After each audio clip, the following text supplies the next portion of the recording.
Sorry about that. The cat is giving me troubles there.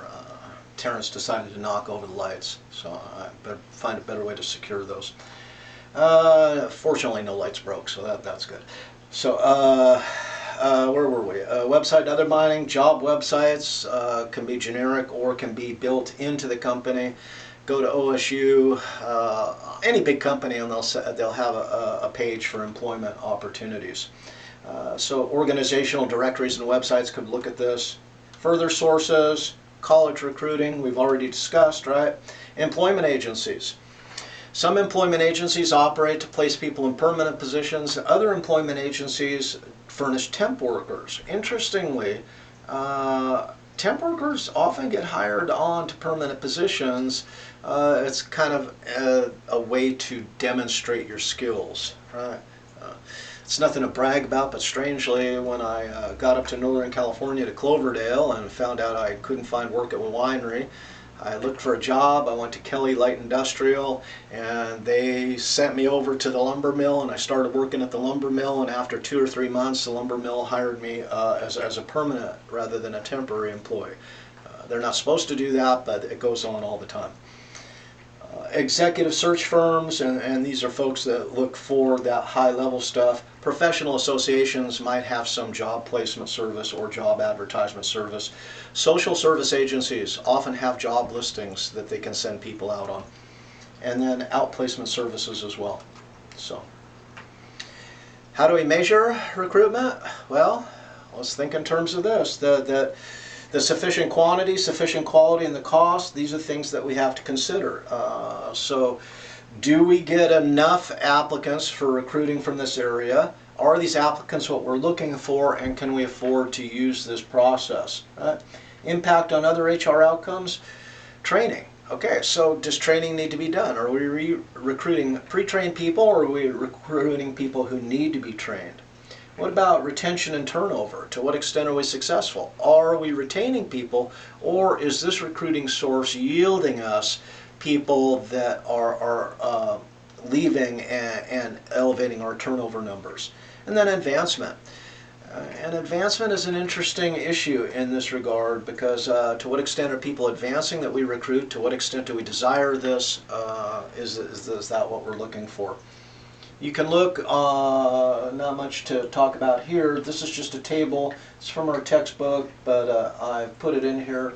And you can see that what we're talking about here is what is the source, and then we go to the next column. How quickly does it operate? What is the cost? And then what are the type of applicants? Active, passive, all applicants, etc. Kind of tying all that stuff together. Just a comparison for you to refer to. Yeah. Let's talk about searching. First of all, develop a realistic recruiting message. Organizations often make the position sound better than it is, and that's probably a mistake, because you're just setting people up to become angry or disgruntled or otherwise dissatisfied with the position, right? The realistic job preview presents both positive and negative aspects to the position, and this is why I like that idea of realistic job preview. It says, hey, these are some of the components of the job. Are you willing to do this? And this can be done as a first step, right, to weed people out of the applicant process early on. It might be helpful to remind ourselves, though, that perception is individual, so how we perceive one thing or how we perceive the message might not be how other people are perceiving the message. So it's often a good plan to have other people look at the message. Employment brand. This is the organization's presentation of the organization's benefits. Hey, you want to work for us because we're freaking awesome, right? So this is, employers are often very concerned with their brand as a way to attract the best people. Disneyland branded itself as wholesome entertainment for the family, right? And this leads to requirements of hair length and all these other good things. Do you want to work for Disney? Well, what is the brand? What do they involve? What do they do? And then you make decisions based on that. Customers are guests, and we talked about this in the values. Cleanliness is stressed, and this is part of their brand, right? Organization is everything at Disneyland. Everything. Organized movement. I mean, there's people, engineers, who design your experience as you're waiting in line. which if you go to another amusement park, a standard amusement park, Six Flags, you stand in a line, right? And at Disneyland, Disney World, when you stand in line, you're not standing in line, you're exposed to all kinds of different features, and then they've gone beyond that even. So, targeted messages, match the message to the audience to achieve the best possible fit potential. Save yourself the time, save yourself the money. Understand who you're targeting, and then design a message that's most appealing to them. It requires knowledge of demographics, so we have to understand who is reading these sources, but it can facilitate diversity efforts. And then applicant reactions. Reactions to recruiters. Recruiters matter, but not as much as a well-constructed recruiting message. I mean, we're willing to allow for individual differences. When we're looking for a job, if the job we believe is something we're looking for in a company that we'd like to work for. Recruiters do, though, kind of enhance or detract from the organizational image. The location of business matters, right? The recruiter more likely to influence attitude rather than behavior. So what we're looking for, and if we think back to Asian's theory of planned action, that is, if you want to predict a person's behavior, you look at their attitude towards the behavior, not their general attitude.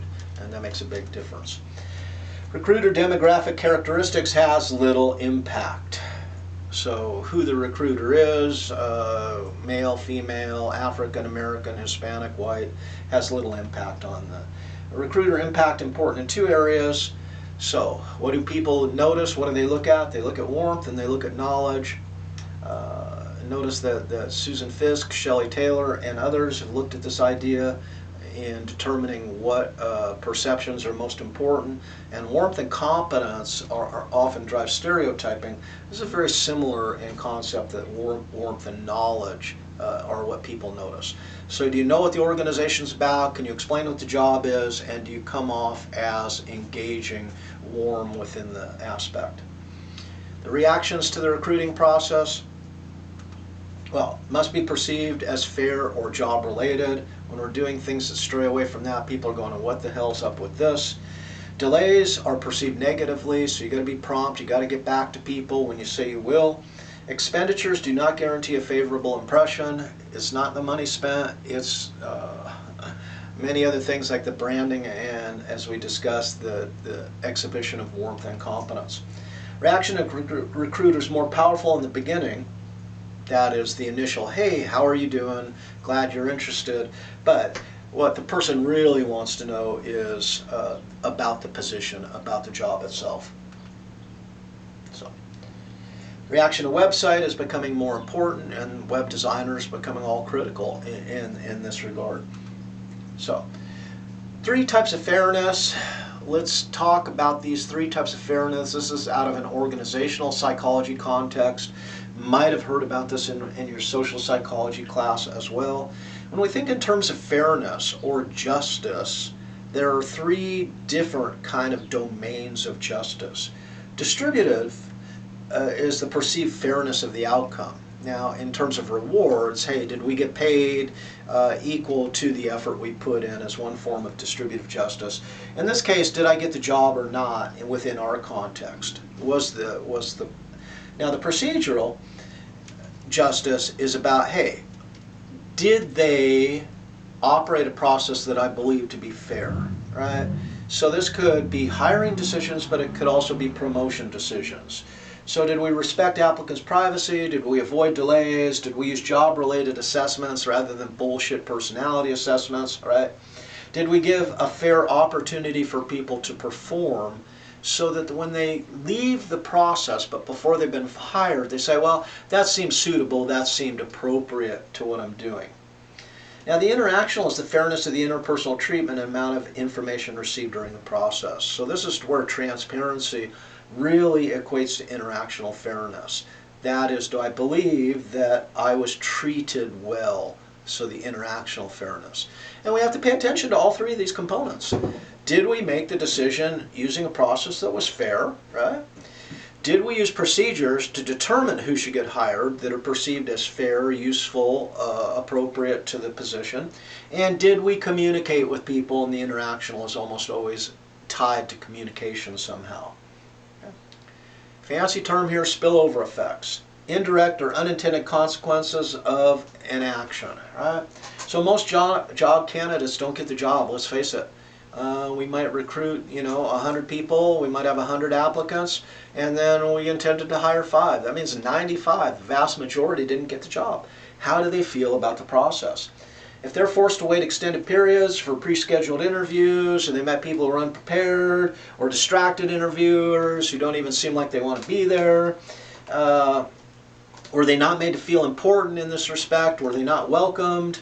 Are they going to buy your product still? Are they going to use your company? And that's the gold standard. If you don't hire someone but they're still willing to do business with you, then the justice requirements, the procedural, the interactive justice came through, and the spillover effects then are diminished, right? Are they willing to tell their friends how impressed they were with your firm and influence them to become customers or applicants? So think about it. The recruiting process could in fact just be building future customers of the people who weren't hired if it's done in a great way. Okay, spillover effect continued. What if they're agreed by name, given a quick tour of the facility, treated fairly and respectively, interviewed on time, prepared by prepared and enthusiastic employees, and heard from the company when the company promised to follow up? That's going to diminish the spillover effects. Many firms treat job candidates as if they should feel privileged by the firm even considering them for a position, and treat rejected candidates as if that was the end of the relationship. It's simply not the case. That's short-sighted business. These people are often potential future customers and or, again, future applicants. That is, we're not hiring you this time, but you're welcome to reapply, so to speak. Okay? Or perhaps apply for a different position. So the realistic job previews are something that we can use. Let's say you come in, you're an applicant, you say, okay, you're interested in the job, let me ask some questions about you. Here, I'd like you to take a look, and it could be in terms of shadowing someone who does the job. It could be terms of a questionnaire, but it's designed to present the applicant with how this job works, and maybe you don't want to do it because there's some deal killers in it for you. You don't want to work at a paper mill as an hourly worker if you can't work rotating shifts, because at a paper mill that's how they do business. You're going to work day shift, you're going to work swing shift, you're going to work graveyard, it's going to rotate. If that's a deal killer, if the idea of going to work at 11 p.m. and getting off at 7 a.m. is a no-go, then make sure that people understand that before they do anything else in the application process. Don't waste people's time, your own time and their time, if it's just not something they're going to do. Right? I worked, when I was in high school, I got a work permit, and it's one of the first jobs that I got myself through school, and it was at a meat packing plant, and I lasted, 3-5 days. I got to work, and it was freezing because I had to work in the meat locker all day. I mean, it was, yeah, it's freezing because it's a meat locker, and I just couldn't do it. It was, at the end of the day, you come home, you're cold, you try to get warm, you can't get warm because it's like you are literally chilled to the bone, just like the meat that was hanging up in there. Had I known that, had I spent a little time in there, I probably would have never gone for the job at all. Right? So, realistic job previews then provide both positive, potentially negative information to job candidates. It doesn't have to be skewed just to the negative.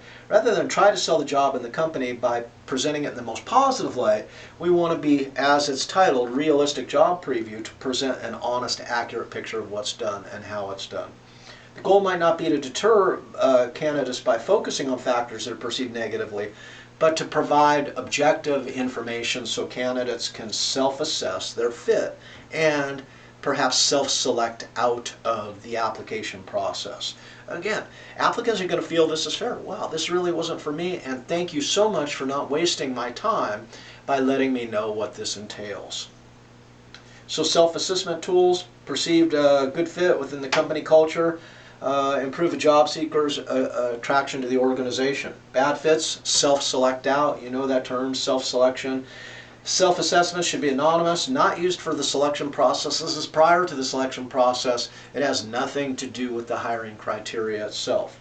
And you can use online self-assessments. Hey, you think you want to be a firefighter? Well, take a look at this. And then you look and you go, oh shit, I don't think I want to be a firefighter. Right? So you're allowed to figure that out.